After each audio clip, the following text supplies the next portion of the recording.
ታሪኩ የሚያጠነጥነው በኮኒና ኤድዋርድ ሰምነር ላይ ነው። እነዚህ ባልና ሚስት ከአካል መጠን ያልደረሰው ልጃቸው ጋር በኒውዮርክ ዳርቻ ላይ የተረጋጋ ኑሮ የሚኖሩ የሚመስሉ መካከለኛ ዕድሜ ያላቸው ሰዎች ናቸው። ኤድዋርድ ስኬታማ ነጋዴ ሲሆን፣ ኮኒ ደግሞ ሰላማዊ ኑሯቸውን የምትመራ የቤት እመቤት ናት። ኮኒ ጥልቅ የሆነ የማይነገር ስሜታዊ ክፍተት ይፈጠርባታል። ነገር ግን ከባሏ ጋር ከማውራት ይልቅ ዝምታን መርጣለች። በአንዱ ነፋሻማ ሰዓት ታዲያ በሶሆ አካባቢ መጥፎ ዕድል ይገጥማታል። ኮኒ በንፋስ ውስጥ ስትጣደፍ በድንገት ወጣትና ማራኪ የሆነው መጽሐፍ ሻጩ ፖል ማርቴልን ትገጨዋለች። ወድቃም ጉልበታ ስለተቧጨረ የመጀመሪያ እርዳታ እንዲያደርግላት ወደ አፓርታማው ይጋብዛታል። አየሩም የሚያስቸግር ስለነበር ጥያቄውን ተቀብላ ወደ አፓርታማው በደስታ ትገባለች። ሕክምናውን ካደረገላት በኋላ ታዲያ አንድ መጽሐፍ እንደ ስጦታ ሰጥቶ ይሸኛታል።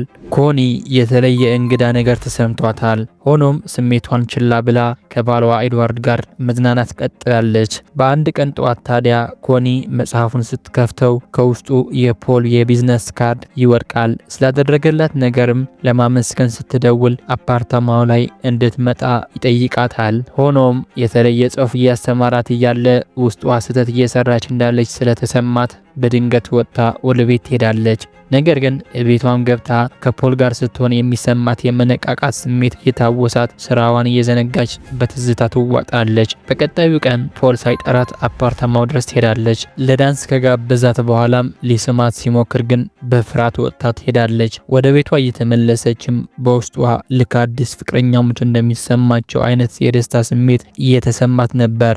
ምክንያቱም ከፖል ቤት እቃ ረስታ ስትመለስ ኃይለኛ ስሜት ውስጥ ገብተው ወሲብ ፈጽመው ነበር። ሆኖም ኮኒ በፈጸመችው ድርጊት ከመጸጸት ይልቅ ስሜቱን ማጣጣም ቀጥላለች። ባሏ ኤድዋርድ ምንም እንኳ ለትዳሩ ታማኝና ሚስቱም ፍጹም የሚያፈቅራት ቢሆንም ሚስቱ ኮኒ ላይ ለውጦችን ማስተዋል ይጀምራል። ለየት ያሉ አልባሳትን ለብሳ ስትወጣ ይመለከታል። ከእርሱ ጋር ለወሲብ ግንኙነት እንደዛለችም ያስተውላል። ሆኖም በድብቅ አንድ የሚከታተላት ሰው ቀጥሮ ለአንድ ቀን ከኒውዮርክ እንደሚወጣ ይነግራታል። ኤድዋርድ በመውጣቱ ኮኒ በጣም ተደስታ በግልጽ ከፖል ጋር ጊዜ ማሳለፍ ቀጥላለች። ነገር ግን ኤድዋርድ በድብቅ እየተከታተላት እንደሆነ አታውቅም። ኮኒ ከፖል ጋር ምርጥ የምትላቸው ጊዜያትን አሳልፋለች። ሆኖም ግን ባሏ እየበደለችው እንዳለ ይሰማታል። ባሏ ኤድዋርድ ግን ጉዳዩን ካጣራ በኋላ ቀጥታ ወደ ፖል አፓርታማ ይሄዳል። በዚህም የተለያዩ ምክንያት እየደረደረች ከፖል ጋር አንሶላ ስትጋፈፍ እንደነበር ይገነዘባል። የፍቅሩ ማስታወሻ የነበረው የበረዶ ግሎቭ ሲመለከት ውስጡን መቆጣጠር ያቅተውና ፖልን መሃል አናቱ ፈንክቶ ይገለዋል። ምንም አይነት ማስረጃ እንዳይገኝም ቤቱን ጠራርጎ አስከሬኑ ቆሻሻ ውስጥ ይጥለዋል። አዲስ ነገር እንዳልተፈጠረ አስመስሎም ኑሮው ከሚስቱ ኮኒ ጋር ይቀጥላል። በዚህ መሃል ታዲያ የኮኒ ስልክ ቁጥር በፖል ቤት ስለተገኘ ፖሊሶች ለመመርመር ወደ ቤቷ ይመጣሉ። ሆኖም ምንም አይነት ቅርርብ እንደሌላቸው ትነግራቸዋለች።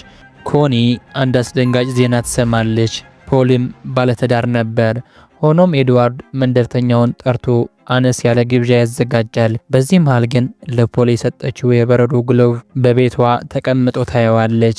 ኮኒም ይህን ስትመለከት በባሏ ላይ ጥርጣሬ ያድርባታል። ለጊዜውም ዝም ማለት መርጣለች።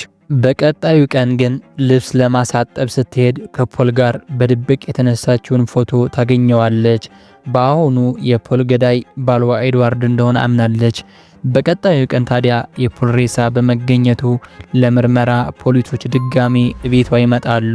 ሆኖም በባሏ ፊት ከፖል ጋር ብዙ ጊዜ እንደታየች ይነግረዋታል። ኮኒም ባሏ ሁሉም ነገር እንደሚያውቅ ቢገባትም መጽሐፍ ልትገዛ ብቻ እንደምትሄድ ነግራ ትሸኛቸዋለች። ኮኒ አምርራ ታለቅሳለች። ሆኖም ኤድዋርድ ለፖሊስ እጁን ሊሰጥ እንደሆነ ይነግራታል። ነገር ግን ያ መፍትሄ እንዳልሆነ በመንገር ቤታቸውን በጨረታ በመሸጥ ከከተማው ለቀው ሲወጡ ፊልሙ ይጨርሳል። ይህን ችግር ለመፈጠሩ ምክንያት ፖል ነው ተጠያቂ ወይስ ኮኒ? ለፖል ሞት ሲፈረድበት ለኮኒ ግን ለሊና ጸጸት መስጠቱ ልክ ነው ይላሉ። መቀጣት ቢገባትስ ለኮኒ ምን አይነት ቅጣት መቅጣት ነበረበት ብላችሁ ታስባላችሁ? መልሳችሁን ኮሜንት ላይ ያሳውቁኝ። ቀጣይ በሌላ ፊልም እስከምንገናኝ ቸር ቆዩ።